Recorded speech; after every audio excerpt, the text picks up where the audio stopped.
You can find it on Amazon. The link is in the description of the video, or at least it should. I'm totally new to this, so yeah. And apparently, if there are any comments or questions or whatever, they would show up in the stream, and I could answer them if there are any after I finish chapter 2. So let's go into chapter 2. Chapter 2, News on 5. And if you don't know where we are or what the book's about, make sure you check out the chapter 1 or the first video on this, okay? So chapter 2, News on 5. The morning news showed that today was going to be the first day in my 42 years that I had seen the morning news ticker tape cancel school for a reason unrelated to a nor'easter.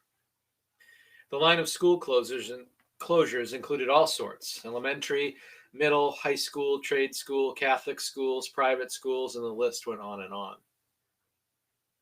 Chet and Natalie announced that President Bush was going to address the nation during prime time at 8 p.m. Eastern. I was not going to miss that. I was hoping some light would be shed on what was happening. Both Jim and Bryce were excited to have the day off. A light snow had begun to fall outside the window behind me.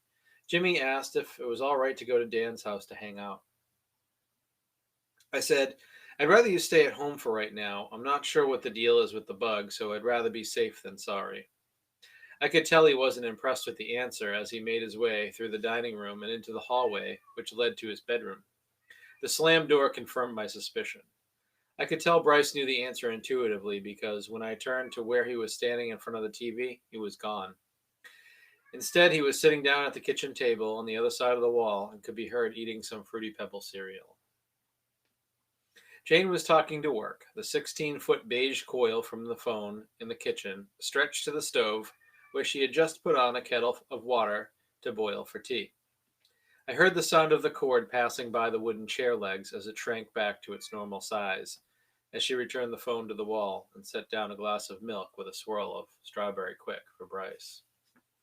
I looked up at the doorway to the kitchen just as Jane appeared. Work's having us stay home today. They were told by Governor Dukakis to remain closed until more information is known about the flu.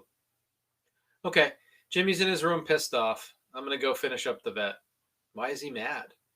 He wanted to go to Dan's house, but I don't think that's a smart idea given the situation that we're in right now. At least until we know what's going on. I mean, if it's flu, who cares? The kids get sick all the time, right? How many times has Bryce been to the doctor with ear infections? It was so bad a couple of years ago, I'm surprised he didn't just get a penicillin drip. I was careful on my walk down the ramp to the garage. The light coating of snow was hiding the black ice that had formed from the light rain that had fallen overnight and froze to the ground. I found sliding sideways was the best way to not fall and break my ass. I coughed as I usually did when I got to the door of the garage.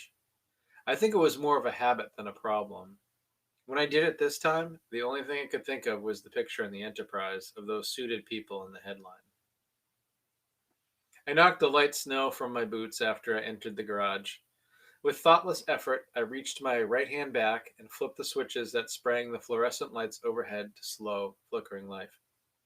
I closed the trick door tight to keep the cold out and hung up my coat on the nail that stuck out from the side of my workbench. It was warm in there. I kept the heat at 72 all the time for the paints and other fluids that I used that couldn't be cold.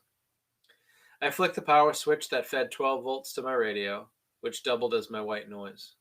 It was 103 FM. Today, after a few classics, the DJs were talking about the president's speech tonight. Speaking about how this was going to be important.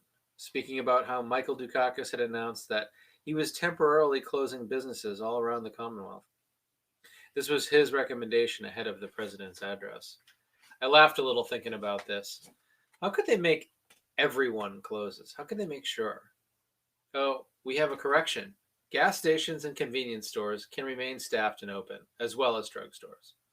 Well, thank the good Lord for some things, I said, slipping on my mask and kicking on the air compressor.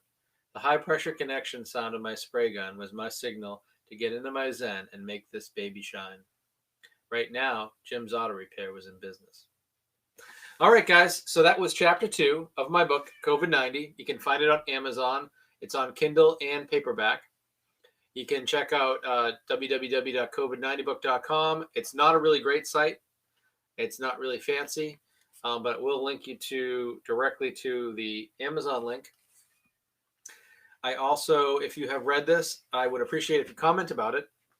And it's also available on a site called Goodreads, www.goodreads.com, where you can check out the book and write a review. It's a quick read. It's a short story. If you have Kindle Unlimited, you're able to read this for free. And they probably usually have free trials. So get the free trial, read the book, and then cancel it. Don't tell them I said that. So I hope you like it. I wrote it in 2020 around a campfire, and it's my first book. So I hope you like it. And if you don't, I appreciate you giving a look.